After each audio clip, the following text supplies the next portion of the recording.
You prepare for bed one night, teeth brushed and flossed, hopefully. You lie down and close your eyes, ready to take on the next day. However, despite the fact that you went to bed early, you find yourself groggy and queasy as you wake up. Very quickly, you realize that this awful sensation has nothing to do with the amount of sleep you got.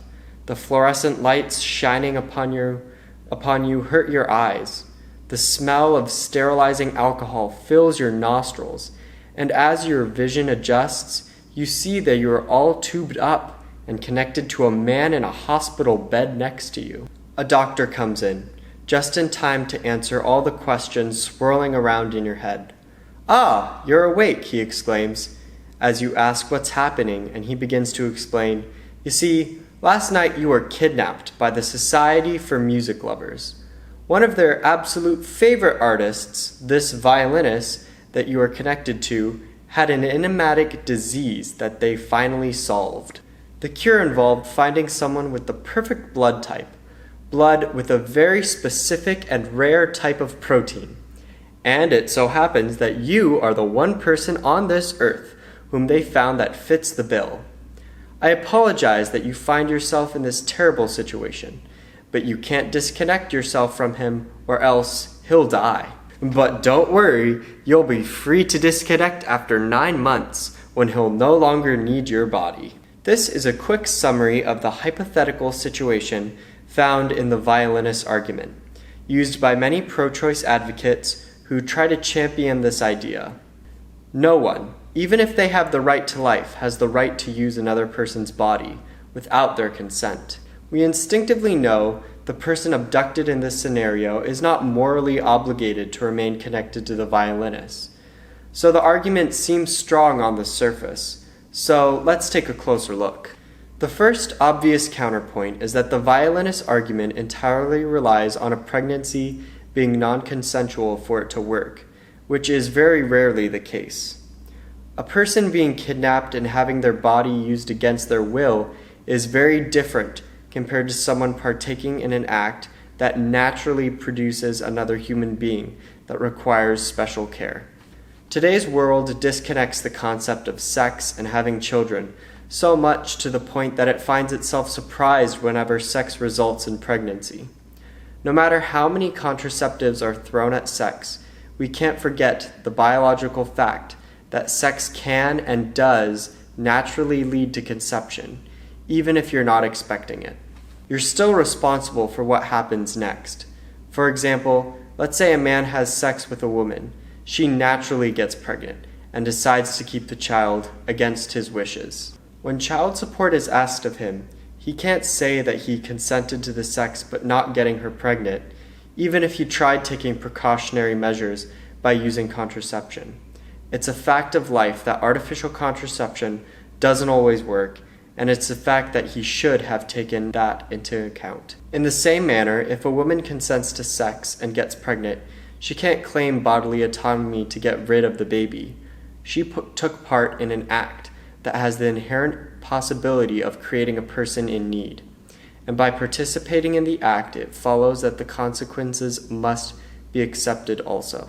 But what about in cases of rape? This is the situation the violinist argument is trying to replicate. First things first, rape is a terrible atrocity, and any perpetrators should be persecuted to the fullest extent that the law allows, and the victims should be given all the love and support that can be given. That being said, when someone is a victim of a terrible atrocity, it does not give them the right to do anything within the power to lessen the pain. For example, a woman that has a 4-year-old child that reminds her of her abusive ex-husband does not have the right to kill her child to get rid of that reminder. 2 wrongs do not make a right.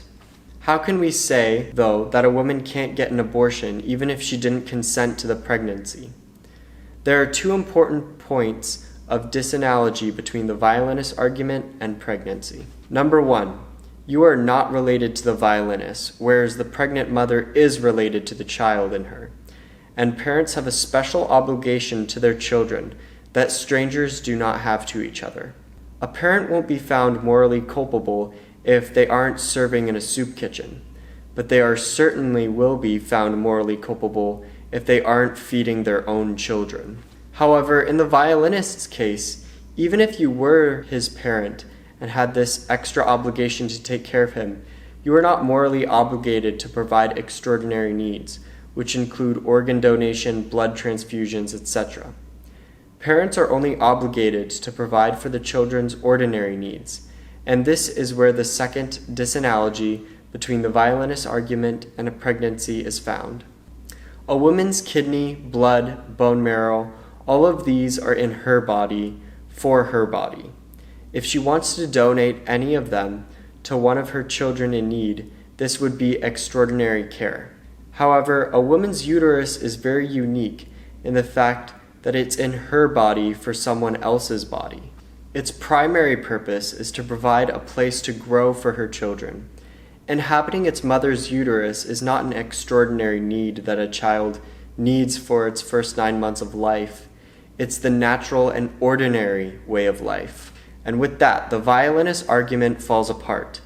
These two differences between the described situation and a pregnancy take away the soundness of the argument. Or maybe some of you don't think so. Leave a comment telling us what you think, whether you agree or disagree, as long as we're all keeping things civil and productive. I'd also like to give a big thanks to Stephen Gray and Pints with Aquinas for this amazing video titled Answering the Best Pro-Choice Argument. This video was a huge help in putting our own video together. Remember to like this video and share it with friends and family. Try yourselves to spark up productive and civil conversations.